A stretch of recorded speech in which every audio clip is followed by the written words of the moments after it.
la persona que viene hoy a dar la conferencia, que es John Mather, es Premio Nobel de Física, es un hombre de la NASA. En los últimos 20 años ha estado dedicado a trabajar hasta que se ha puesto en órbita el Telescopio Espacial James Webb, que nos va a hablar de eso, entre otras cosas. Y bueno, él estuvo en el diseño, en la construcción y en el lanzamiento del Telescopio Espacial. Y el premio Nobel se lo habían dado ya antes por trabajos en el satélite COBE sobre las rugosidades del fondo cósmico. Y bueno, es una figura súper importante. Es el segundo año que viene a Almería, vino en el 2008, creo recordar, y ahora le hemos vuelto a invitar, y gracias a los buenos haceres de John Beckman, que es amigo suyo, pues ha aceptado venir. Y les tengo aquí detrás. Siempre están ahí escondidos un poco las figuras que vienen para darle misterio al tema, pero ya el misterio se acabó. Les voy a dar entrada.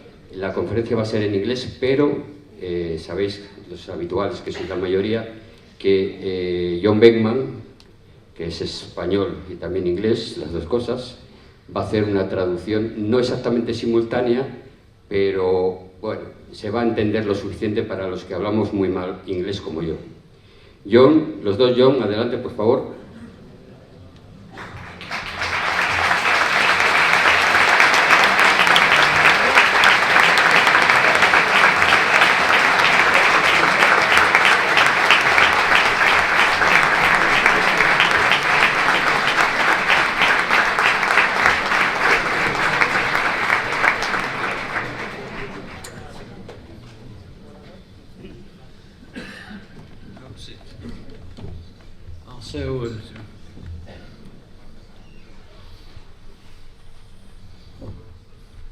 Bueno, es un enorme placer volver a Almería. A veces me siento tan en casa en Almería que realmente pienso que ir a la laguna es emigrar.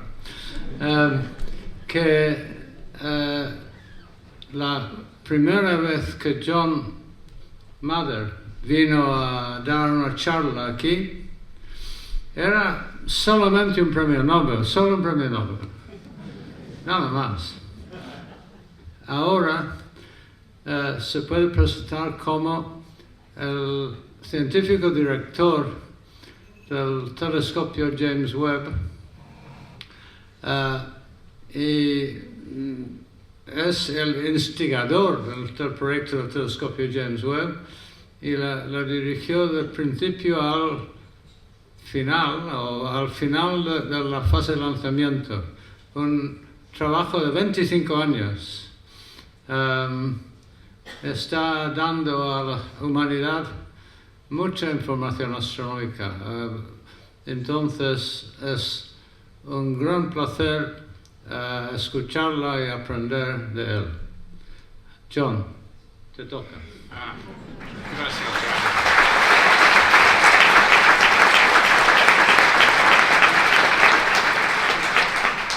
Thank you for that kind introduction. I am delighted to be here at invitation of my friend and colleague John.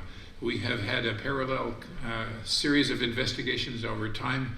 He started working on the cosmic microwave background radiation even before I did, and then we've been proceeded to work on telescopes and try to figure out the entire history of the universe. Bueno, él dice que tenemos una amistad de muchos años, que yo también había trabajado en el fondo cósmico de microondas y después hice más trabajos en otra materia. So here I'm showing you the great James Webb Space Telescope as we imagine it to be in outer space. As you know, it is a joint international project of NASA with the European and Canadian space agencies, and it has taken forever to build it, almost. We started in 1995, that's when I joined the project, and we launched it in 2021. It took about 20,000 people to build it and launch it and operate it. And so I'm going to show you some of what it took to do it and some of the great results that we got from it, and I will not answer all the questions of the universe. Bueno, nos va a enseñar lo del James Webb, Telescopio James Webb. Es un proyecto de 3 agentes internacionales, la NASA, la ESA, Agencia Europea, y la Agencia Canadiense de Espacio. Se inició en 1995, el telescopio se lanzó en 2021. Y él va a explicar, bueno, y 20.000 personas han trabajado para asegurar su éxito. Okay, well, thank you. So now, why are we doing all these things? Well, these are questions that many of us have had since we were children. Who are we? Where did we come from? What is our cosmic history? Are we alone? Where are the neighbors? If there are any neighbors, are there any people out there or anything like people out there? Is life a miracle? Something that only happens once in the universe, or will it always happen given a chance? How far can we go? I'm afraid we can only, as humans, go traveling through the solar system and only as far as Mars with anything that we can imagine today. But astronomers travel with the speed of the imagination. We go everywhere and can tell you every story. Bueno, el James Webb se diseñó para contestar a ciertas preguntas. ¿De dónde hemos venido? ¿Quiénes somos? ¿Cuál es nuestra historia cósmica? Si estamos solos, ¿dónde están los vecinos, si los hay? ¿Es la vida un milagro o un imperativo termodinámico? ¿Hasta dónde podemos llegar? Ahora podemos llegar a Marte. Y después, cuestión de imaginación. So, how does a person get started to being a scientist? I think each person has a different path to curiosity. I was a curious child. I think every child is curious. This is the farm where my father was a research scientist, studying animals, and especially dairy cows, to see if we could get more and better milk from cows. So it was a very quiet place to learn science from a book and to play with telescopes that I could make with lenses and mirrors that I could buy from a catalog.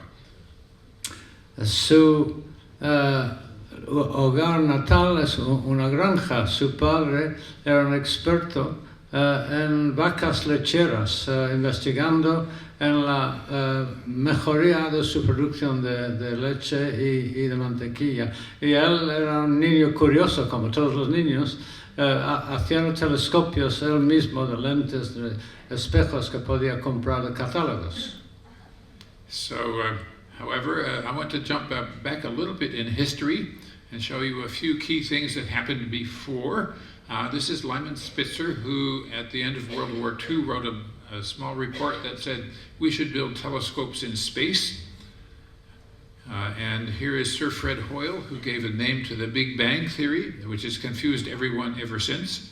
And here is me. I appeared in 1946.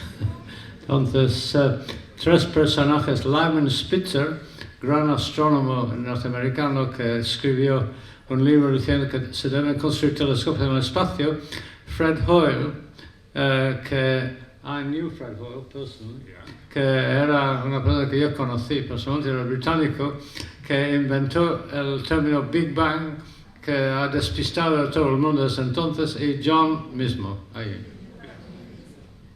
So, what else happened in 1948? These 2 gentlemen, Robert Herman on the left and Ralph Alpher on the right, conceived that they could predict the temperature of the universe from the physics of neutrons and protons and from the idea of the expanding universe. In 1948, they predicted the universe should be filled with heat radiation. In 1954, astronomers were hoping to see this. This is a picture of Mars, which we imagined had canals on the surface. It does not, unfortunately, but we're very hopeful to see signs of life on Mars. Then in 1957, the Soviet Union launched the first satellite, and it scared everyone in the United States, and we decided that we'd better have a space program. So NASA was formed shortly after that to compete with the Soviet Union, and we did. Pues un poco de historia. Los Alpher y Hermann que infirieron las condiciones en el universo primitivo, extrapolando hacia atrás en el tiempo, y predijeron que el universo debe estar lleno de calor. That's Mars. Marte con sus canales, que ya son más mito que realidad, obviamente, y en el año 57 los soviéticos lanzaron su Sputnik, satélite que espantó a los Estados Unidos de tal forma que empezaron su programa espacial y la NASA. So looking farther back in history, in 1929, Edwin Hubble drew us this graph which shows that distant galaxies are going away from us very rapidly, and that the farther away they are from us, the faster they're going away. This led on to many calculations and what was called the Hubble's law. Now it is called officially Hubble-Lemaitre law, because George Lemaitre, a Catholic priest, was also a PhD physicist, and he calculated that this should be true based on Einstein's calculations. So this was the first time that we knew that the universe was expanding and that it has an age, from 1929. Es la gráfica de la distancia de galaxias y su velocidad medida por Hubble, que infirió que cuanto más lejos una galaxia, más rápidamente se huye de nosotros. Esta ley de Hubble, más tarde han añadido Lemaitre, que es un cura católico que también era astrofísico y prodijo el modelo basado en Einstein and Friedman. Carry on. So in 1970, I found a thesis project at the University of California at Berkeley to measure the cosmic heat that had been predicted. My thesis project followed on some of John Beckman's work, and however, when we launched our balloon payload, it did not function properly. Nevertheless, I got my degree. I got a job at NASA, and within a few months, I got a chance to propose a satellite mission. So I was only 28 years old at the time, but we proposed this, the Cosmic Background Explorer. I thought, well, this proposal will never be chosen, but I did not understand how important the work would be. We launched it in 1989, and we immediately measured what we were hoping to measure. We confirmed the expanding universe story, and I'll show you the next thing that we did after that. It was followed by two other satellite missions, the WMAP mission and the Planck mission, which confirmed the results that I'm about to show you. Pues John hizo su tesis doctoral sobre medidas del fondo cósmico de radiación y después se fue a la NASA de joven postdoc y propuso este proyecto, el proyecto que se llama COBE, que se hizo. Él dudaba mucho que se le van a elegir, pero afortunadamente para él y para todo el mundo sí eligieron. Y él y sus trabajadores midieron por primera vez las propiedades del fondo cósmico y así verificaron la teoría del Big Bang. So 2 years later, we were able to make this map. This is a map of the entire sky that you would see if you had eyes that could see at wavelengths of about 1 or 2 millimeters. And we see hot and cold spots, which are very, very slightly different from the average temperature, 1 part in 100,000. So when Stephen Hawking saw this picture, he said it was the most important scientific discovery of the century, if not of all time. So why is this important? This tells us what the universe was like when it was young, about 400,000 years old. And it gives us an idea for how the galaxies could grow, how the structure of the universe could occur, leading to the existence of galaxies, stars, planets, and eventually people. So we are here because there are spots in this map. Pues este mapa es un mapa resultado de COBE que muestra las zonas frías y más calientes del cielo en microondas. Las diferencias en temperatura son una parte en 100.000, que son minúsculas. Voy a añadir que nosotros en Tenerife hicimos un mapa mucho mejor, muy poco después, y John es el primero de admitirlo. Bueno,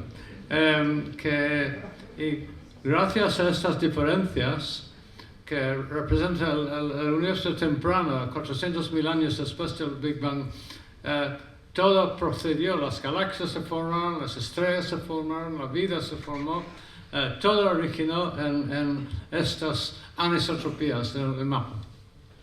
So if this is true, then we should be able to understand what happens after that. So, of course, what else we do? Astronomers take pictures. So in April of 1990, the Hubble Space Telescope was launched, and you probably know that it was out of focus. When it was fixed, we were able to get pictures of the most distant galaxies that observatory could observe. And the astronomers immediately saw that it could not answer all of their questions, so they wrote a little book and they said, please build a new telescope that's even more powerful and can observe infrared light, which the Hubble Space Telescope could not do. Well, ese es el telescopio Hubble, muy potente, muy importante, lanzado, imperfecto. We've had Claude Nicollier here, who was one of those that fixed it. Hemos tenido aquí Claude Nicollier, un astronauta que lo arregló, uno de los que lo arregló. Bueno, es muy potente, pero era necesario un telescopio infrarrojo porque el Hubble era óptico y no podía resolver todos los problemas. So they asked us to build an infrared telescope, and this is what the James Webb Space Telescope has. The words say that it's got international participation, that Northrop Grumman Space Systems is the major contractor that built it with us. We have instruments coming from Arizona, from the European Space Agency, and from Canada, from the Canadian Space Agency, and it is operated like the Hubble Space Telescope from Baltimore at the Space Telescope Science Institute. And we were hoping for 5 years of mission life, maybe 10, and I'll show you that we did a little bit better. So this is just an introduction to a long story. Pues el James Webb lanzado tiene experimentos de Arizona, de Canadá, uno de Europa, de la Agencia Europea, y tiene una vida proyectada de 5 años, quizás 10, y él piensa que posiblemente más. So we launched it on a French rocket from French Guiana on Christmas morning of 2021, and here it is making a perfect launch. It took us exactly where we wanted to go, and that's why we are now hoping for a 20-year scientific operation life. So we do not need to use any extra fuel to correct the orbit. Se lanzó desde la Guiana francesa en un cohete francés el día de Navidad en 2021. El lanzamiento era tan perfecto que el fuel necesario para corregir la órbita era mínima, con lo cual queda más fuel para usar en el telescopio y su vida se ha prolongado por eso. So this is where we put the telescope. We orbit around the Lagrange point L2. These 5 points are places where if you put the object there, it can orbit the sun once a year and stay in that position. So we choose Lagrange point 2 because the sun, the earth, and the moon are all in the same direction, and we can put up an umbrella to protect the telescope from the heat.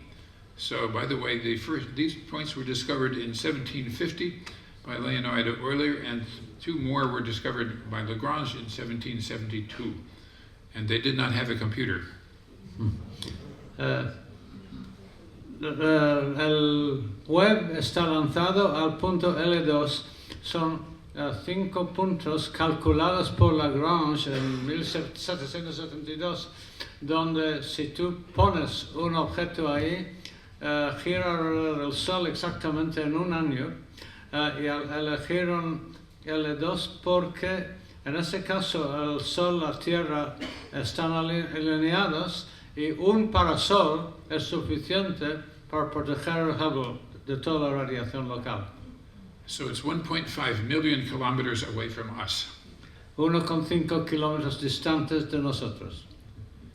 So the telescope is much bigger than the rocket, and so it has to unfold in outer space. Here is our scary movie. El telescopio es mucho más grande que el cohete, entonces se tiene que desplegar, como vamos a ver ahora en este video.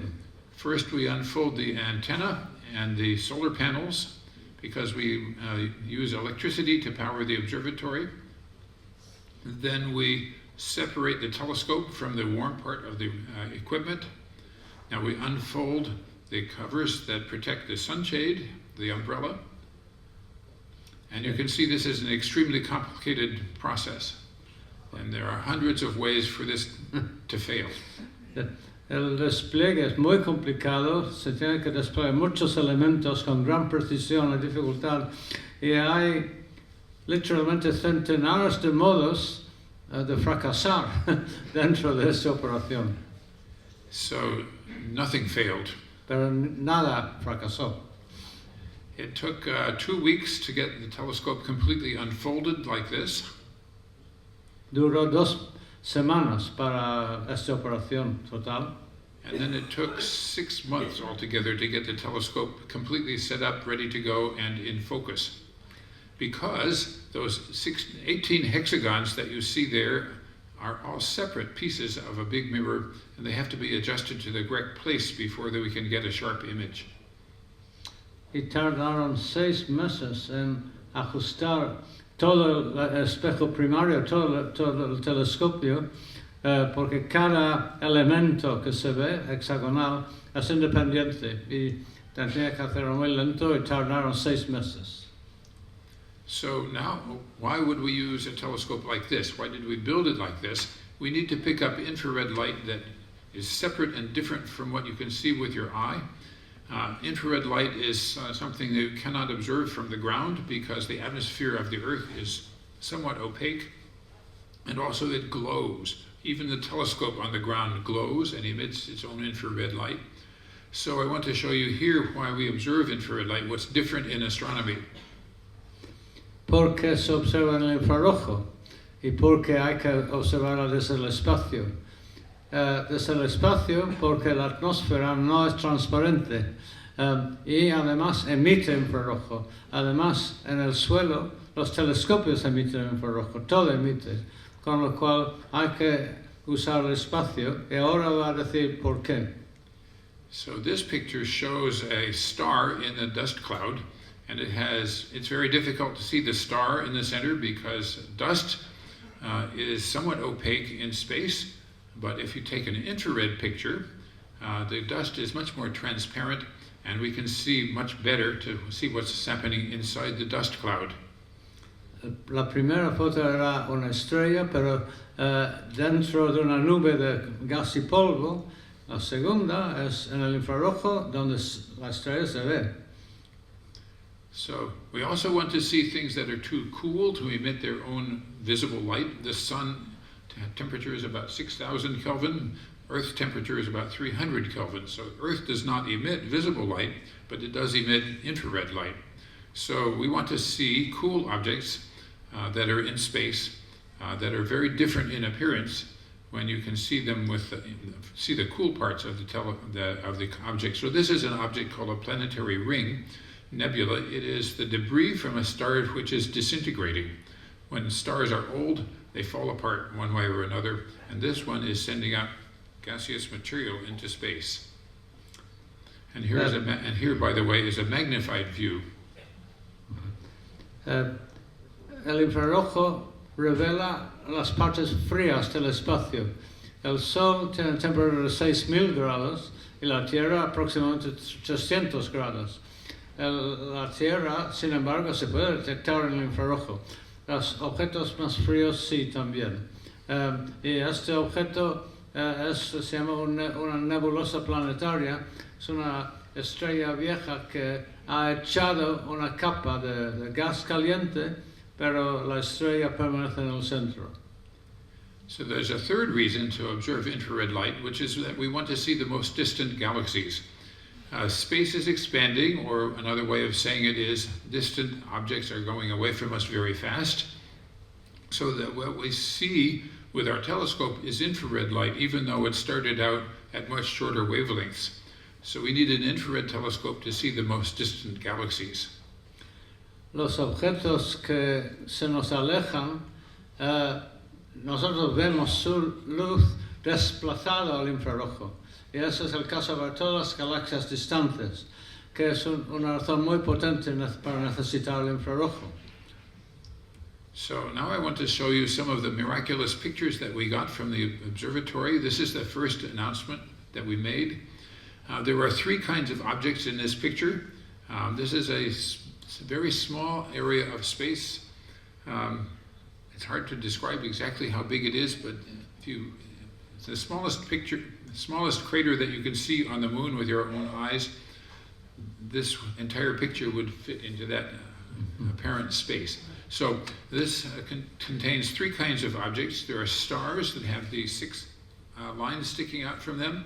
There's a very bright galaxy in the middle, a very bright glowing object, which is extremely massive and very nearby to us.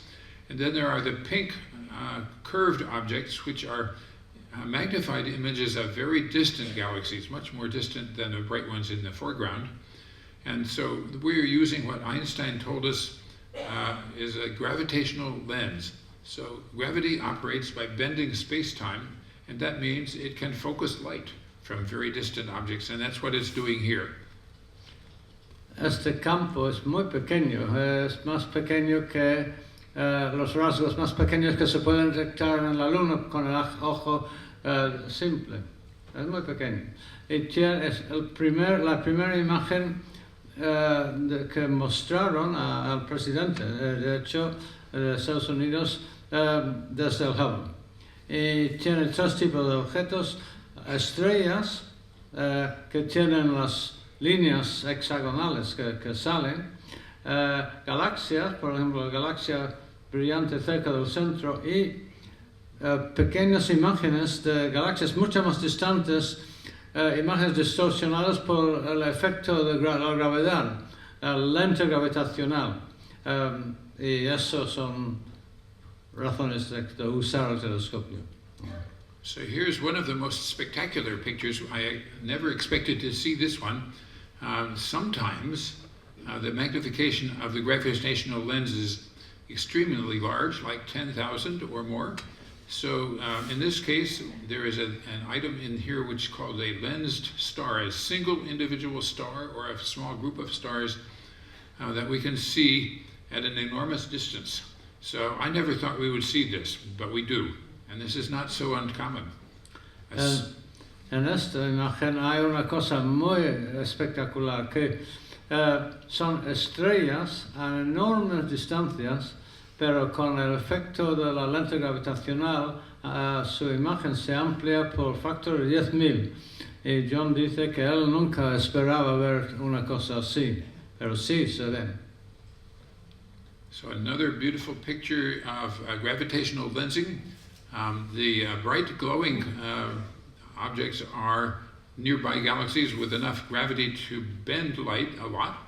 And we'll see here 3 individual images of a single most distant object magnified here by the gravitational force. So it's an imperfect lens, but it's a lens with high magnification. So in this case, the galaxy has a simple supernova in it, and we see 3 images of that galaxy, each with the image of the supernova as well. Entonces, la imagen contiene galaxias cercanas, que son casi blancas, y una galaxia muy lejana con 3 imágenes diferentes de la misma galaxia, y además esa galaxia contiene una supernova. Y hay 3 imágenes diferentes de la misma supernova, todo causado por el efecto de gravedad. en la lente gravitacional.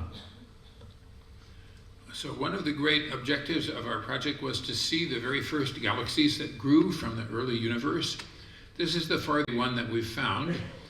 We see it as it was when the universe was 290 million years old. And how do you find a galaxy like this? You take thousands of photographs, thousands of electronic images actually, and you find the red ones.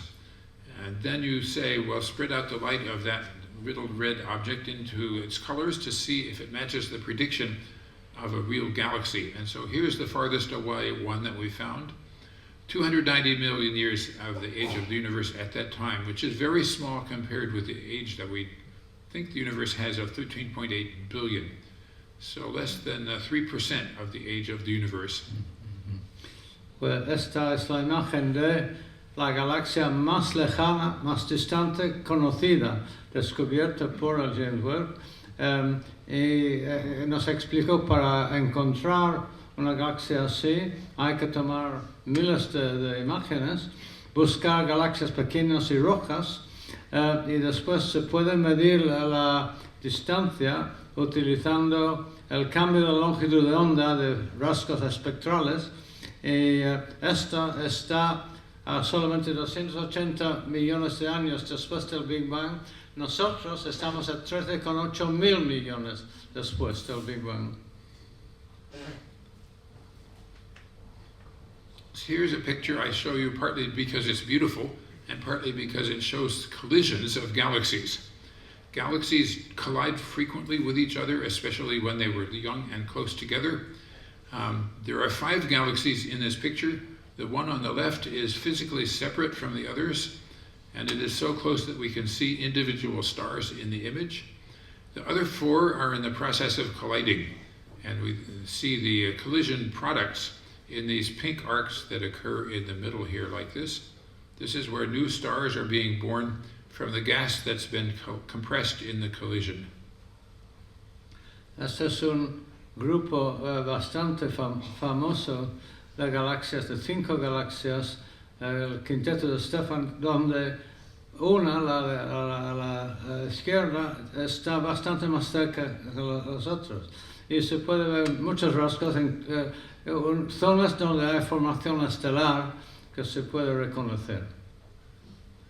I also wanted to show you another one that's beautiful. This is a galaxy which suffered an impact. One galaxy went right through the middle of the other galaxy, and what we're seeing is the gaseous material that was kicked out of the center and has formed a new generation of stars. We now see this beautiful ring around the outside. So sometime we'll understand how that works and why stars form in exactly that way. Right now, I can only say that it's beautiful. Esa es una otra galaxia famosa, la galaxia de la rueda del carro, y es el resultado de una galaxia chocar y penetrar y pasar por la otra. Y se ve una galaxia pequeña en el centro y un anillo de nuevas estrellas alrededor. Es un caso entendido, no siempre se entiende tan bien. We also have an infrared picture of this ordinary galaxy. We used to think it was just an ordinary spiral galaxy, and it is, but what we see when we use infrared is that the gaseous material has been distributed and has holes in it. For instance, this one in the lower right area. The reason there is an empty space here is that a previous generation of stars burned out and released immense amount of energy and pushed the gaseous material away. So we're seeing this ring around the outside, material that was pushed away by the first generation of stars that grew inside. Bueno, esta es una galaxia que en luz visible parecería normal, pero aquí hay muchas estructuras. El anillo es una zona donde un grupo de estrellas masivas se explotó y ha empujado el gas alrededor y se forman nuevas estrellas donde este gas alcanza el gas circundante. Esto siempre me recuerda a una galaxia esqueletal. So this is a place we call Pillars of Creation. We knew about it before we launched the James Webb Space Telescope. This is a combination of infrared images to show you that we're able to see through the dust clouds to see stars being born inside. You can also see that there is a wind blowing through this area of space. So space is not empty. Space has gas and dust in it and has a wind in it, and the wind is shaping this cloud of gas and dust. There's a reason why this cloud is so interesting for us. Dust protects the gas from the heat, and because that enables gravity to overcome the gas pressure and form new stars. So that's why this is so exciting for us. There are new stars, probably like the sun, being born today. Esa es una zona, los pilares de la creación, descubierto o revelado mucho por el Hubble, pero ahora con el James Webb se puede penetrar parcialmente el polvo y nuevas estrellas clásicamente se forman en nubes de gas interestelar con polvo, porque el polvo protege el gas, así se puede enfriar. Al enfriarse se puede colapsar bajo gravedad y condensar en nuevas estrellas. Entonces, las estrellas nacen en el frío, curiosamente. So I have one picture to show you which shows nothing. This is a picture of a black hole, which we deduce but cannot see. This is a picture we did not make. We made this with the Hubble Space Telescope. Right here in the middle is an area where we calculate a black hole must exist. And we calculate that by watching the orbits of these stars over 20 years. Hubble telescope has been in space for 25 years now, so we've been able to track the motions of these stars that are near the black hole. They move in ellipses, and we can calculate the mass of the black hole in the center. It's much larger than the mass of the sun, and much smaller than the mass of the black hole in the center of our galaxy. So this is a part of the story of how the black holes grow. We don't really know the rest of the story yet. Entonces, esto es un agujero negro de masa intermedia entre estelar y de la galaxia. Y han inferido la presencia de esta zona por las órbitas de las estrellas alrededor. Se puede calcular la masa incluso, y es mucho más grande que la masa del Sol, pero pequeño frente a la masa de agujeros negros centrales de las galaxias. And now I want to tell you something quite different. We are now beginning to understand that there are two ways to make the heavy elements.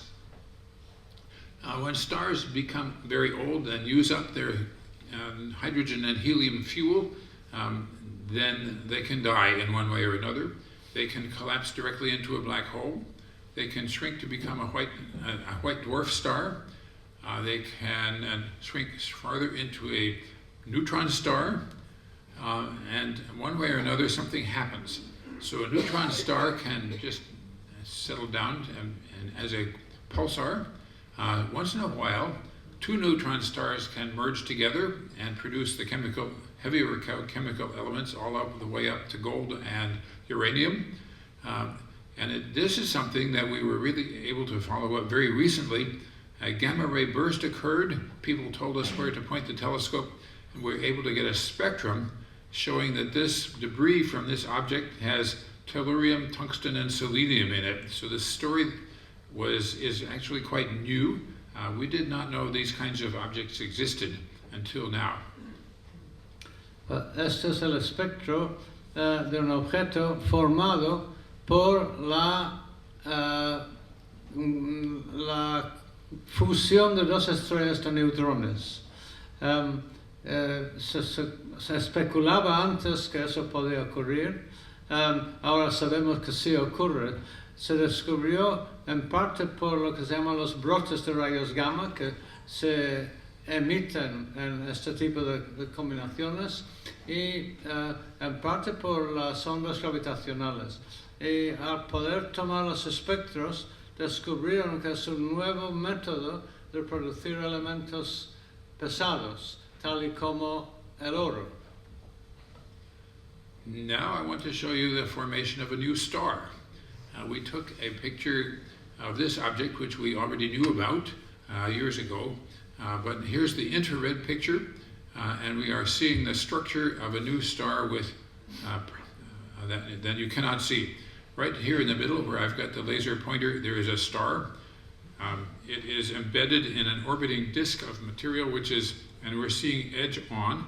So the disk is so opaque we cannot see the star, but we can see the light that comes up and down. We see that there are jets of material coming up and down from the north and south poles of this object. There's a hint that there's a spiral structure in this disk, and we imagine that there are many planets being formed inside this disk of orbiting dust going around this star. So if you come back in 100,000 years and look again, you might be able to see the planets in there, or maybe if we'll just get better equipment in the future, we might be able to tell you that there are planets inside this cloud. Bueno, esa es una imagen en infrarrojo de una estrella en formación. La estrella no se ve, está en el centro del disco, en el centro en el plano central de la imagen, y además de todo lo que sí se puede ver, chorros que se emiten desde los polos, se piensan que en el disco, en el central, hay planetas, se forman, y si ustedes vuelven en 100,000 años, pueden ver los planetas. So we don't want to wait that long to find out if there are planets. The other way we have to observe planets with the Webb telescope is by transits. So we have a catalog of about 5,000 planets which go across, then pass in front of their stars. And we know that because the star appears to get dimmer for a while. And we can calculate the temperature of the object from the orbit, how long it takes to go around. And once in a while, we're able to do spectroscopy. So some of the starlight passes through the atmosphere of the planet, if it has an atmosphere, and we can spread out the light into the colors and do chemical analysis of the atmosphere of a planet around another star. So that's what we're doing, and I'll show you one example of how that's done.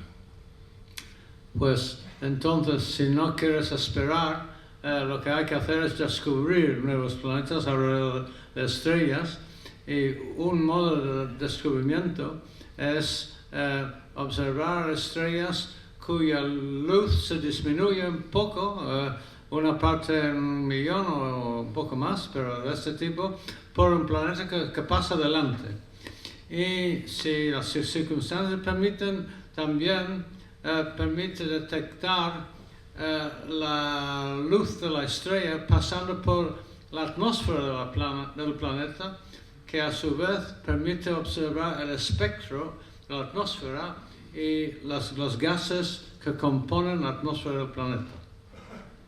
So I'm sorry to tell you that we have not found any planets like Earth in this way. We did not expect it. It's probably too difficult.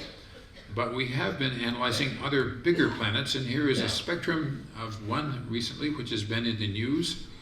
This one is called a Hycean world. It has hydrogen in the atmosphere and possibly also an ocean. So we see in the spectrum, as we spread out the light into the wavelengths, signs of methane, carbon dioxide, methane dimethyl sulfide, and that's an interesting molecule because some people pointed out that molecule is made here on Earth by living material. Now this object that we're looking at is so completely different from Earth that it seems very unlikely that it's a sign of life, but it is a sign that there are things we don't understand. So we are learning about planets that are very different from anything here in the solar system, and this is what we're finding as an example. Esta técnica no se presta mucho a descubrir planetas de tamaño de la Tierra, pero muchos planetas, de todos modos, eso es uno bastante más grande, y su espectro se muestra aquí, tiene varias moléculas conocidas y inesperadamente sulfuro, dimetilsulfuro. Y eso varias personas han reclamado el descubrimiento de vida porque dicen que aquí en la Tierra esa molécula es producto de sistemas vivos. Pero eso no necesariamente así. Pero muestra el tipo de cosas que se pueden encontrar. Once in a while we can see an individual planet because it is so big and so bright. So this is using an object we call a coronagraph in the instrument. We block the starlight, and that's in the center of the picture. We blocked it out with basically prevent all the starlight from coming through. And then you have a hope of seeing a very bright planet, if there is one. So here are two different images of the same object at different wavelengths. So here's the planet, and it's very, very massive and very bright. So how can it be so bright? It's because it's still very young, and it has its own heat left over from when it was being formed. When it's old, it will be much fainter. Pues utilizan una técnica para ocultar la luz de la estrella central de un sistema de planetas. Lo han hecho aquí, es un tipo de coronógrafo y eso deja ver, medir la luz infrarroja del planeta. En este caso es un planeta bastante brillante que emite bastante infrarrojo. ¿Por qué? Porque es muy joven y todavía caliente para ser un planeta. So one great hope astronomers have is that in the future we will have a telescope that is so powerful that we could see an Earth-like planet orbiting a star like the Sun. It's too hard for us now. It would take us maybe 20 or 30 more years to do this, but it's not impossible. Y la esperanza de los que investigan esto es que dentro de no demasiado tiempo tendremos un telescopio con potencia suficiente para poder descubrir un planeta de la masa de la Tierra orbitando una estrella tipo solar. Bueno, eso va a ocurrir, todavía no. Not impossible, yes. So now I want to show you a few pictures of the solar system. These planets look different when you take infrared pictures. Here are the 4 outer planets, and all 4 of them have rings. Entonces ahora imágenes del James Webb, del sistema solar, los planetas, los 4 planetas gigantes externos que tienen anillos, todos. Now I want to show you some of the things that surprised me the most about the solar system. The satellites of Jupiter and Saturn have molecules on the surface. Here is the Ganymede, which is one of the, Galileo discovered 4 bright satellites of Jupiter. In the middle, closest in is Io, then there's Europa, then there's Ganymede, and then there's Callisto. So this is the 3rd one out of those, and this one has hydrogen peroxide on the surface. I think, to me, this is a huge surprise. I never thought it would be there, and I never thought we could discover it. Pues este es el satélite de Júpiter, Ganímedes, que es el satélite más grande del sistema solar. Y dentro de los descubrimientos han encontrado peróxido de hidrógeno, y algo bastante inesperado. We also have carbon dioxide orbiting or in a small atmosphere around that same satellite of Jupiter, and we can even show you how much there is and where it is located around Ganymede. Y hay imágenes donde puedes deducir la cantidad de dióxido de carbono también alrededor de Ganímedes. So Io is an extraordinarily hot satellite. The satellites of Jupiter are heated by the tides because their orbits are not elliptic, are not circular. So as they go in and out, they are stretched and squeezed by the gravitational field of Jupiter. Io is so hot that it has sulfur volcanoes, And it also now has, and we know that it has because of our observations, it has sulfur dioxide on the surface. So here's a map of where that is on Io.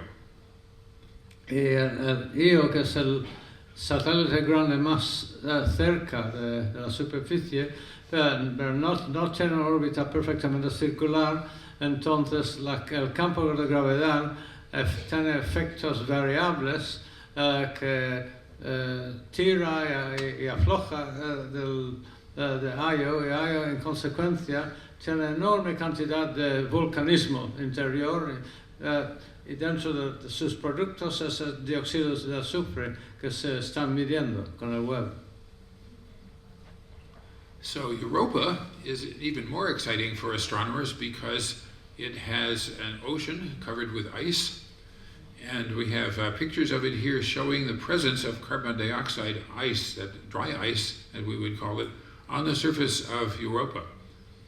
And we're especially interested in this because water jets come up from between the blocks of ice, and we can see them. NASA has launched a probe to go visit and fly through the jets of water to see if there are organic molecules in those jets. Would tell us something about whether the ocean could have organic material in it, or even the possibility of life. Europe has launched a satellite or a probe called what's it? The European satellite probe to icy moons. The Jovian Icy Moons mission, I think is the name of it. That was launched. So we have two space probes going out to examine these strange and interesting satellites of Jupiter. Pues este es otro satélite de Júpiter, Europa, que tiene mucho interés porque tiene un enorme océano por debajo de la superficie. En la superficie hay hielo de dióxido de carbono, y entre los bloques de este hielo salen enormes géiseres a gran altura. Y tanto la Agencia Espacial Europea como la NASA han lanzado satélites que quieren explorar en detalle y a ver si hay quizás moléculas de vida ahí. We're also trying to protect everyone from asteroids. Asteroids are very dangerous for us if they happen to hit near you and they fall on the Earth. We have learned how to attack an asteroid.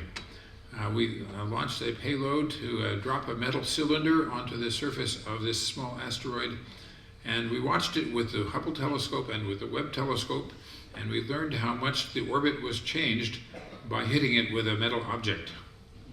Ese es el proyecto donde la NASA, ayudada por la ESA, han atacado este asteroide doble, han mirado por cómo ha cambiado la órbita. Eso es una misión en defensa de nuestro planeta, para si hace falta un día cambiar radicalmente la órbita de un asteroide. We are also interested in Titan. Titan is the largest satellite of Saturn, and it is so large that it has an atmosphere of its own. It's got nitrogen along with hydrocarbons, methane and ethane. It has weather, it has clouds, it has rain, it has lakes and rivers of methane and ethane.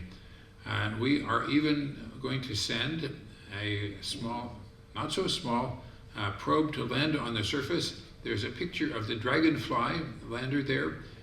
It will have a mass of about 1,000 kilos, and it will be able to fly many times, hopping from place to place on the surface of Titan. So learning something about the geology, or what we should call titanology, of this strange and mysterious object. It's particularly interesting because the Titan has a structure underneath. The surface is, the solid surface is made of ice, and under that could be an ocean. Entonces, Titán, que es tan grande y tiene su propia atmósfera, dominada por nitrógeno, metano, y hay dos sondas también lanzadas a Titán, la sonda de la NASA que se va a no aterrizar, a titanizar en la superficie y volar de sitio en sitio para inspeccionar, porque piensan que posiblemente hay un gran océano también por debajo, pero los ríos y lagos son de metano, no son de agua. So here is a speculation of what the structure of Titan might be. So many shells of different materials, and included in this is the possibility of a real ocean, of a shell of ice which changes over time. It's very complex, and it's hard to tell, but it's, at least in this picture, we could imagine that there's life in that ocean underneath. Entonces eso es un modelo hipotético de la estructura básica de Titán, y obviamente la inspiración sería buscar ver si hay vida en el océano. So I'll close with just saying something about our future. In about 4.5 billion years, the beautiful Andromeda Nebula will arrive here. And this is not a genuine picture. This is from Photoshop. But we will have a collision. If there were astronomers here, it would be very beautiful. However, we probably have only about 1 billion years here on Earth before it's too hot, before the sun is so bright, because it's changing its brightness with time.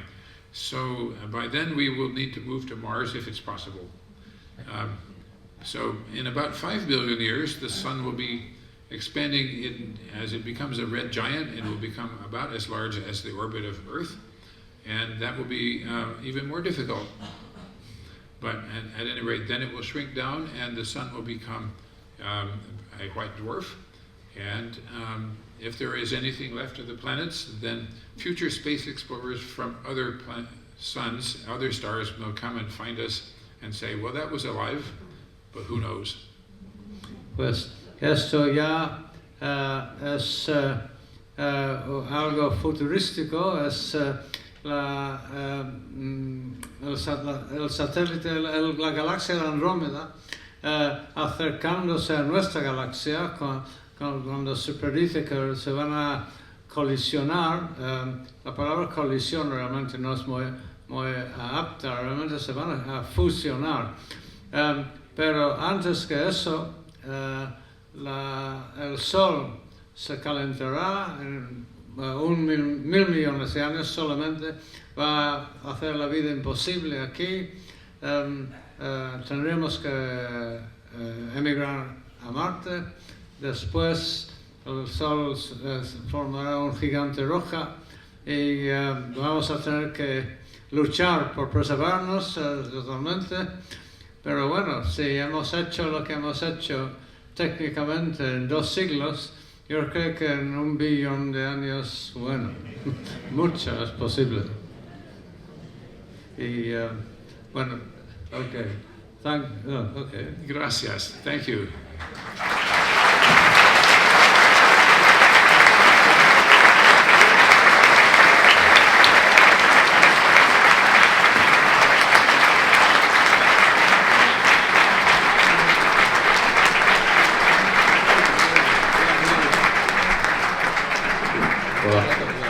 Hola. Bueno, vamos a inaugurar el coloquio, como en todas las conferencias hacemos. Voy a contar con la ayuda de mi amigo Sebastián Cameron, porque vais a preguntar cosas y seguramente no vamos a entender bien la pregunta. John tiene algunas dificultades auditivas y yo también. Entonces yo me va a decir, Pedro, ¿qué ha dicho? Y yo le diré, Sebastián, ¿qué ha dicho? Entonces mejor le paso a él el tema y así evitamos intermediarios. Entonces la mecánica es muy fácil, hay un par de personas con micros por ahí y ya tengo una que ha levantado la mano. Es levantar la mano, vamos dando la palabra y la pregunta, cuanto más breve sea la pregunta, y más concreta, mejor, porque más gente puede participar. Entonces le paso ya aquí a mi amiga Mabel.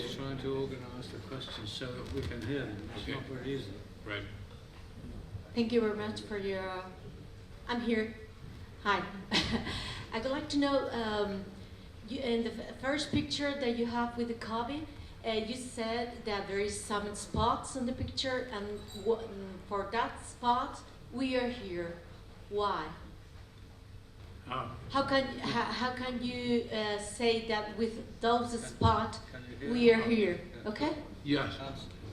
So we are, that's a map of the sky, and so, of course, we're at the center of the map of the sky. We're not on the map of the sky. So that's just a map of the sky. So there is, the solar system does not occur in that map. Ese es un mapa del cielo, ¿verdad? De que no estamos en ese mapa, el sistema solar tampoco está en ese mapa. Ese mapa es lo que se ve desde aquí. No, I mean that you said that the spot. You said that those lumpy that makes life or makes the universe. So why? How can you say that a spot on lumpy makes the universe grow, expand? Okay, so the spots tell us that the primordial material was not uniform in density. So there were some places with extra gravity and some places with less gravity. So the places with more gravity were able to stop expanding. The gravity could stop the expansion of the material and pull it back in. So we're not on the map, but another spot in our, if you were looking at this place from another location, then there was a spot which had more density, and that's where we are now. John dice que hay zonas donde, en el universo donde ha habido más densidad, otras menos. Las zonas de más densidad han permitido por gravedad la condensación de materia para formar galaxias, etcétera, etcétera. Nosotros no lo podemos ver, pero alguien haciendo un mapa desde lejos nos vería a nosotros en uno de estos sitios. Entonces estamos ahí en uno de estos sitios, pero no en nuestro mapa, el mapa del otro. Buenas noches, fascinante charla. Mi pregunta es, ¿qué es un cuásar? Tengo entendido que ya no existen, si es verdad. Y luego, ¿por qué casi todas las galaxias tienen un agujero negro? So he congratulated you for the talk, and he is asking you what a quasar is, why they don't exist anymore, and why they don't exist anymore. Why what don't exist anymore? Yeah, quasars. Quasars. Why quasars don't exist anymore? Yeah. And why all the galaxies have a massive black hole at the center. Many questions there. Number one, what is a quasar? It seems to be a black hole that things are falling into. So we see it because things that fall in become compressed to enormous temperatures, and therefore they're luminous. They still exist. There are quasars fairly close up to us. There are black holes near us, including in the middle of our own galaxy. It's just not very bright. So the question of how they were formed originally in the early universe is quite interesting, and it's an unsolved problem. Bueno, los cuásares sí existen. Que un cuásar es un agujero negro masivo en el centro de una galaxia. Y porque que está ahí, entonces atrae más materia que se cae y se calienta y emite luz y podemos verlo. Algunos no tienen material, aunque están ahí no se pueden ver, pero están ahí. La cuestión es por qué, cómo se forman estos agujeros negros. No se sabe bien si se formaron antes de las galaxias o como parte de las galaxias. Esa es una cuestión sin resolver. Otra parte de la cuestión, ¿por qué agujeros negros masivos en el centro de todas las galaxias? Otra vez, no hay agujeros negros masivos en el centro de todas las galaxias. Los hay sin agujero negro medible en el centro. Por ejemplo, la galaxia local M33, que es unas galaxias grandes de nuestro grupo local, no tiene agujero negro masivo en su centro. Okay, did you get that? Yeah. Hola, buenas tardes. Yo quería preguntar si los telescopios espaciales o el James Webb o los futuros que se envíen, ¿vale?, más adelante nos ayudarán a saber cuál será, digamos, el futuro del universo. Es decir, si se expandirá para siempre, si se contraerá o cuál será el futuro. So he has asked whether James Webb or future telescopes will allow us to know more about the future and the fate of the universe, whether it will expand forever or recollapse. Will the universe expand forever or will it recollapse? That's not a subject only for the Webb telescope. We can see the most distant universe this way, but a big question is about the dark energy. So is the dark energy a constant, or is it increasing or decreasing with time? So for that we need other observatories. The Euclid Observatory has been launched and they're working on that. The Nancy Grace Roman Space Telescope is going to be launched in about 2 years and they will work on that. And there are many other lines of inquiry to try to understand, but this is one of the most difficult problems. Bueno, el problema de si el universo va a seguir para siempre en expansión o recolapsar al final, es cierto que no hay una respuesta definitiva. Hay dos instrumentos. Uno ya, el satélite Euclid de la ESA, ya lanzado para intentar contestar un poco a esta pregunta. Y hay otro, Nancy Grace Roman Telescope, preparado por la NASA, que se va a lanzar en el futuro. La cuestión es sobre la energía oscura, si está en aumento, si es constante, si se disminuye. Eso es muy difícil de saber, sobre todo dado que no sabemos lo que es. Entonces, es pregunta muy interesante. Ask again in 20 years. Sí, hay que volver en 20 años para preguntarlo. Hola, gracias por la charla. Quería preguntar que si ya hablamos de en el futuro ir a Marte, ¿por qué no podemos ahora ir a reparar el telescopio James Webb? So she's asking whether, since you were talking about going to Mars, why is it not possible to go to repair the James Webb Space Telescope? Well, the telescope, the James Webb Space Telescope, stays close to home so that we can see far away without actually going in person. So Mars is not a better place for a telescope than close to home. Is that what she's asking? Why, if we could think of going to Mars, why could we not think of going to the James Webb to repair it? Oh, okay, I missed that.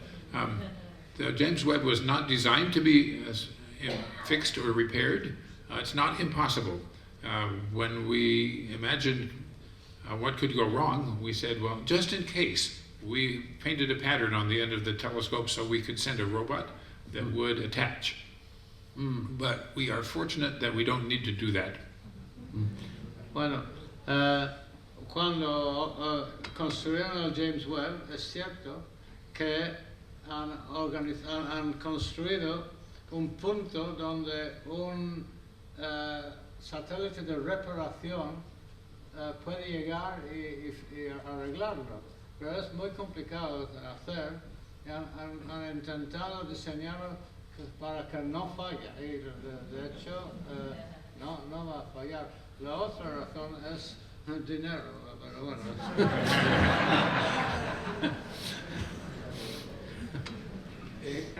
¿Qué es un magnetar y qué es una enana roja? So he is asking what's a magnetar and what's a red dwarf? A magnetar is a neutron star with a very strong magnetic field. And we know it's there because it spins and emits pulses of radio waves, and so we see it as a pulsar.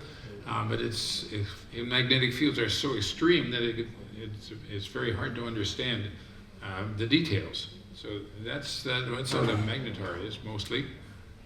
Un magnetar es un tipo de pulsar. Pulsar es una estrella de neutrones que gira en su eje, emite un haz y cada vez que el haz cruza la línea de visión vemos un pulso, entonces es un pulsar.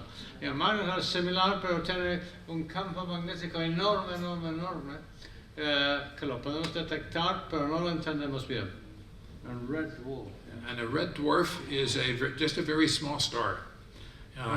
It's so small that it barely even ignites hydrogen. There are some red dwarf stars that are not even as warm as Earth. Es una estrella muy pequeña y relativamente fría. Hay algunas enanas rojas que ni siquiera tienen la temperatura de la Tierra. Hola, quería saber qué es lo que determina qué es lo que se deteriora más en un telescopio espacial y qué es lo que va a determinar el fin de su existencia, o el fin de su operatividad.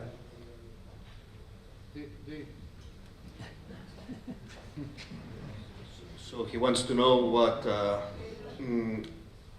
what deteriorates first in a space telescope and what dictates the end of the life of the James Webb Space Telescope. If we are fortunate, the telescope will run until we run out of fuel. We need fuel for two purposes. One is to keep the orbit correct, and one is to deal with the pressure of the sunlight. The sunshine pushes on the telescope, and it can turn it over.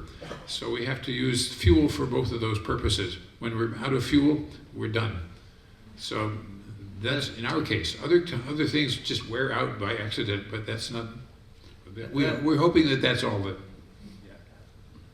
El límite es la cantidad de combustible que hay, que se usa para dos cosas. Una es corregir un poco la órbita y la otra es contrarrestar la presión de la luz del sol constante sobre todo el sistema.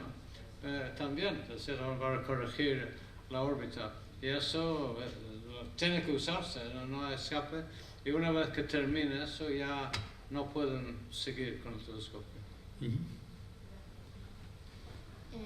Hola, me gustaría preguntar si un agujero negro, una vez que se crea, puede desaparecer, por así decirlo, tiene como un periodo de vida. Y si se repuesta así, toda esa materia, ¿a dónde iría? So the question is whether black holes have an expiration date, whether if you wait long enough they might disappear, and if the answer is yes, where does all that material, all the matter that was inside the black hole go? So the answer is not quite simple. It's not observable. We can't prove it by observation, but it is predicted by Stephen Hawking. So if he's right, then it will happen, but extremely slowly.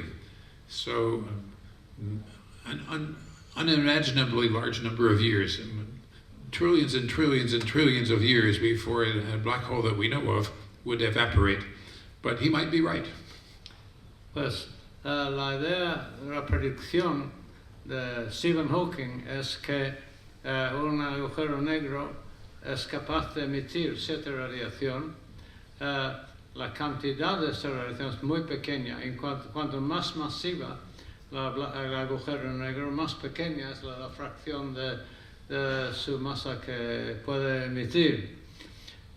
En consecuencia, su vida son literalmente millones de billones europeos además, de años. Entonces, demasiado largo. Y aunque es una predicción de Stephen Hawking, no hay forma fácil de comprobarlo. Es la razón por que Stephen nunca ganó el Premio Nobel. So the questioner also wanted to know what happens to the mass. I said that's why he never got Nobel Prize. Oh. So we don't know what happens really, but he was predicting that the black hole would turn back into ordinary matter. Sí, y al hacer la radiación, al final, si funciona así, la materia deja de ser agujero negro y llega a materia normal.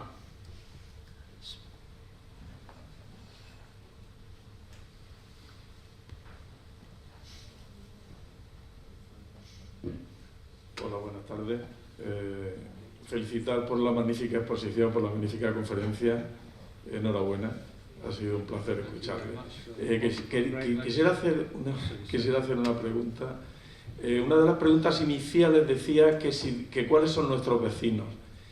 Con el James Webb se han detectado sistemas planetarios relativamente próximos a la Tierra que reúnan unas condiciones similares que podían albergar vida, no ya vida multicelular, sino por lo menos vida, elementos químicos que podían dar lugar a esa vida. So he congratulates you for the excellent talk, and he is wondering whether the James Webb has been able to detect planets that could potentially host life. Not that we know that they host life, but potentially could host life. Well, we have detected planets that are of the right size and temperature, but so far there's no sign of an atmosphere on those planets. So we need new, more powerful equipment to see a planet like Earth that has an atmosphere. Hasta ahora se ha detectado planetas con la temperatura y tamaño satisfactorio, pero que no tienen atmósferas.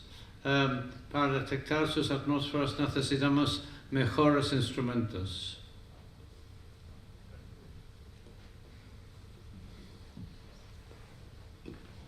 A ver, ¿más preguntas?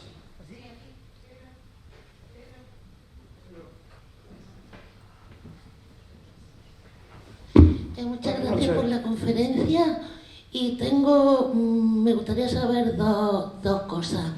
Un planeta con anillo, ¿qué tiene de especial? Y luego, pues la teoría del todo de Stephen Hawking, ¿cuál es su opinión o qué intuye acerca de ella? Gracias. So, two questions. First, what's special about the planet with the ring? And then, what's your opinion about the theory of everything of Stephen Hawking? Well, why do planets have rings? They seem to be the remains of satellites that have collided with each other. So they're temporary. Saturn has rings right now, but they will go away in the future unless they're continually regenerated. That's why planets have rings now. As to the theory of everything, we don't have one that we like. Many scientists have been working for a very long time, since Einstein, to combine quantum mechanics and relativity, and we don't like what we have. So we don't have a theory of everything. We have a pretty good theory of everything except relativity combined. So all of the quantum properties of all of the particles that we know of, we understand that very well. But we don't understand the theory of everything, which would then include general relativity, and we don't understand. Bueno, what was the first question about rings? Sí, los anillos. Los anillos no son permanentes. Los anillos de los planetas con anillos no duran mucho. Son el resultado de colisiones entre satélites. Dado que estos planetas tienen muchos satélites, se renuevan los anillos. Pero al final, lo más probable es que no van a persistir para siempre o para largo periodo. En cuanto a la teoría de todo, no tenemos una teoría de todo que es muy satisfactoria. La parte cuántica es bastante completa, es bastante efectiva. Y la parte de relatividad, relatividad general, gravedad, bueno, es autocoherente, pero no hay explicación de las dos cosas juntas, y eso es una asignatura muy pendiente. And of course, we should say, and we don't have any explanation at all yet for dark matter or dark energy. We know there's doing something. Y además no tenemos explicación ni de la materia oscura en las galaxias, ni de la energía oscura en el universo. Entonces realmente estamos perdidos en estos aspectos. Buenas noches, gracias por la charla. A nivel cosmológico, ¿cuál sería la principal aportación del James Webb? Gracias. Okay, in cosmology, what would you say was the main contribution of James Webb? Cosmology, what's the main contribution? Is basically we confirm the expanding universe story, the Big Bang story. Everything fits pretty well, except we are a bit quite surprised by the formation of the first galaxies and the first black holes. So they're more complicated, and our predictions were wrong about how they formed and how they grew. So I don't think cosmology is wrong, but our understanding of galaxies and black holes was wrong. So that's the big result. Sí, él dice que en cuanto a la cosmología, el James Webb no ha cambiado la visión anterior de la cosmología. Lo que se ha encontrado son cosas antes no bien conocidas, ahora todavía no muy bien conocidas, de cómo se formaron las primeras galaxias y los agujeros negros. Hay científicos que han dicho que dado que las primeras galaxias tienen propiedades algo diferentes de los predichos, hay algo malo en la cosmología, pero eso es falso. Realmente lo que hay es una falta de conocimiento de la formación de las galaxias en un universo mucho más comprimido, mucho más denso, etcétera, etcétera. Y eso es lo que el Webb está empezando a conocer. However, there is still what we call the Hubble tension, which is that we have multiple ways to estimate the rate of expansion, and we're not getting the same answer in the different ways yet. So we don't know whether the universe is telling us that we've made a mistake, or that there's something very fascinating that we did not expect. Well, sorry, I missed the first little bit. The Hubble tension? Oh, yeah. Okay. Did we make a mistake, or was there a surprise? Sí, hay una cosa, otra vez no resulta, que es que posiblemente la expansión, el ritmo de expansión, no es lo mismo en todas las direcciones o en todas las distancias. Eso se llama la tensión de Hubble. Y algunos cosmólogos piensan que es muy grave, otros piensan que no muy grave y que se va a resolver. Pero es otra cosa que hace falta una respuesta.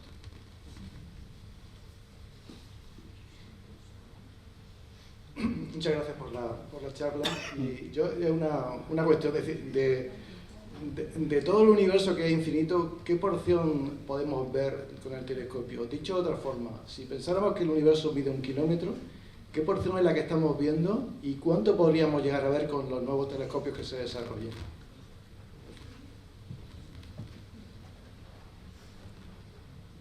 So, based on the assumption that the universe is infinite in size, what fraction of the universe are we able to see, to observe, to study with the James Webb Space Telescope, and what fraction of the universe can we expect to observe with future telescopes? So we're only able to observe it if the universe is infinite, as I think is, then we can only observe an infinitesimal fraction of the whole thing. So what is the rest of it doing? It's pretty much of a guess. We do not know. We are searching for signs that the universe might be different over there than it is over there, which would be a sign of what we call large-scale structure. So far, nothing very conclusive. Bueno, si el universo es infinito, que es muy posible, y yo personalmente pienso que lo es, la parte que podemos observar con el James Webb o con cualquier otro telescopio es infinitesimal, es muy, muy, muy pequeño. Entonces, si realmente es así, nunca vamos a poder observar más allá que la velocidad de la luz que nos permite. Pero es posible que podamos tener indicios de estructura muy grande si vemos cosas diferentes en una dirección y otra dirección que son realmente diferentes y no fluctuaciones. Y eso sería interesante, pero realmente el universo probablemente es mucho más grande de lo que vamos a poder ver. Bueno, lo primero de todo, muchas gracias por esta charla y por dedicar parte de su tiempo también a venir a Almería a esta jornada. Quería preguntar, antes respondiendo a una de las preguntas, ha apuntado a dos factores a la hora de determinar las posibilidades de que haya vida en un planeta: la temperatura y el tamaño del planeta. Entiendo que la temperatura es evidente, pero el tamaño del planeta, ¿en qué afecta a las posibilidades de que haya vida o de que no haya vida? Vale. So, before you said there were two parameters that determined whether it was probable that life would be on a planet. One was its temperature, the other was the size or mass of the planet. And he asks, well, he understands a bit about temperature. What's the mass of the planet got to do with it? Yes, so the mass of the planet tells us something about whether there's going to be an ocean or an atmosphere or not. So if there's not enough gravity, then an atmosphere will evaporate and go off into space as it has done with Mars. If they're a small planet, it will not have much of an atmosphere. If the planet is very large, then the atmosphere will be very thick, and there might not even be any solid surface or any ocean. So that's why we need to know something about the mass to see whether it is like Earth. Sí, el tamaño determina si un planeta puede retener su atmósfera. Por ejemplo, Marte, que no está tan lejos del Sol, pero tiene baja gravedad y ha perdido una buena parte de su atmósfera. Y un planeta mucho más masivo tiene una atmósfera que puede ser muy densa y afecta a la superficie, etc. Entonces, el tamaño afecta de esta forma. Vale, la última pregunta, ¿alguien por allí? Thank you so much, Mr. Mather. Great talk. I'm here. No sé si puede escucharme, hago la pregunta en español y si se la pueden trasladar. Vale. Básicamente quería preguntar por las capacidades que tiene el James Webb a nivel de instrumentación. Yo estoy bastante interesado en conocer si tiene la capacidad suficiente como para analizar la estructura del espacio-tiempo más allá de las dimensiones, de las tres dimensiones espaciales y la temporal, el espacio-tiempo de Minkowski, si lleva instrumental para analizar esas posibles dimensiones extra que algunas teorías predicen. Y luego también quería saber su opinión acerca de, digamos, si el James Webb también puede corroborar algunas teorías que están surgiendo últimamente acerca de la posibilidad de que el universo esté rotando en sí mismo. Gracias. So he's wondering about the instrumentation of the telescope, the James Webb Space Telescope, and whether there's any instruments on board that could be able to prove or disprove or probe the existence of extra dimensions in nature, in addition to the Minkowski space-time that have been proposed, and in addition whether the James Webb Space Telescope would have instruments able to prove or disprove recent claims that the universe might be rotating as a whole. So two questions there. Number one, about the number of dimensions of space. I don't think we have anything designed for that. But there is an interesting recent result about the rotation. It seems that more galaxies rotate in one direction than rotate the other. And this is a bit of a surprise. I don't know whether to believe it yet, but it seems to be correct. So no one quite understands why this should be, but it's a suggestion that there's a large-scale something about the universe that we did not expect. So we have many guesses that we've made. We've guessed that the universe is uniform. We've guessed that the universe does not rotate we've guessed many things, and some of them might not be true. Bueno, pues en primer lugar, el James Webb no tiene instrumentos capaces de detectar otras dimensiones. Y después, cosas difíciles de entender o posiblemente imprevistas. Una es la posible rotación.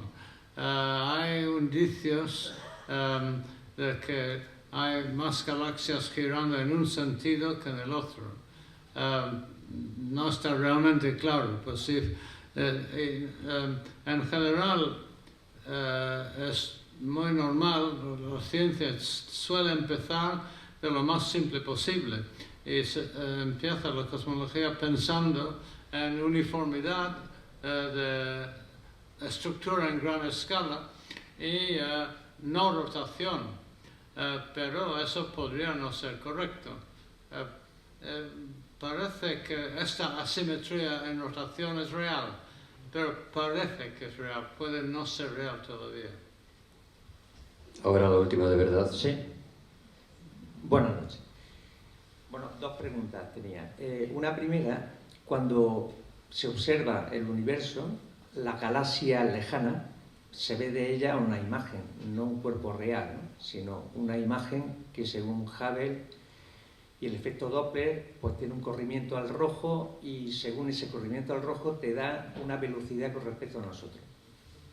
Si esa galaxia lejana se mueve a mayor velocidad que las galaxias más cercanas, ¿no significa eso que en el pasado las galaxias se desplazaban a mayor velocidad que en un presente? O sea, que el universo en lugar de estar expandiéndose, se va frenando. Here's a tricky one. So, if you're looking at galaxies at different distances, you see that the most distant galaxies move faster away from us. Wouldn't that be a sign that in the past galaxies were moving much faster than nowadays, and in the present day they're moving slower, so it would be a sign of a slowdown of the expansion of the universe? Well, the evidence says that yes, indeed, the galaxies were going faster in the beginning, and that they did slow down, and then about 5 billion years ago they started to speed up again because of the dark energy. So that's the story that seems to fit the data. That matches the ages of the stars. You know, the universe has to be at least as old as the stars that are in it. So in order for that to work and for us to match the rate of expansion versus distance, we have to have the dark energy, and which means it was expanding, it slowed down, and then it speeds up again. I don't think I answered the question really, because it's, but that's our story. Pues sí, es cierto que al principio las galaxias en expansión se estaban ralentizando, pero a causa de la energía oscura, más o menos la mitad de la edad actual empezaron a acelerarse de nuevo. Esto es el resultado de medidas, no de especulaciones. Las medidas pueden estar en error, pero si no están en error, eso es lo que pasa. Con lo cual, aunque no es una cosa muy entendida, las observaciones sugieren que eso es como es el universo. Y es interesante que si no fuera por la aceleración, estimando la edad del universo, llegarías a una edad de menos de 10.000 millones de años. Pero sabemos que los cúmulos de estrellas tienen edades de hace 12 y 13.000 millones de años. Eso implicaría que las estrellas serían más antiguas que el universo. Y obviamente eso no es aceptable, con lo cual es más fácil en este momento aceptar la energía oscura y la aceleración. Bueno, me toca la ingrata tarea, siempre en cada conferencia, de cortar el turno de palabras, y siento mucho porque hay manos levantadas, pero debemos un respeto a los trabajadores de esta casa que son muy pacientes con nosotros y tengo que cortarlo. Pero quiero decir dos cosas antes de darles una cerrada ovación a los ponentes, o al ponente y a su ayudante, y es que el miércoles da otra conferencia John Mather en la universidad a las 12 de la mañana, creo que en el aula en la Facultad de Económicas, y es abierta para el público, es decir, que si alguien se ha quedado con ganas de seguir oyendo, y es una conferencia distinta a la de hoy, ¿vale? Creo que va a hablar de temas pendientes y asuntos incógnitas que todavía hay sobre el universo. Entonces estáis invitados, el que quiera ir, la Facultad de Económicas, miércoles a las 12 de la mañana. Y bueno, no sé cuál era la otra cosa ya, se me ha ido la olla, me pasa con frecuencia. Muchas gracias a los dos Johns, thank you very much, y yo les daría una cerrada ovación a ambos.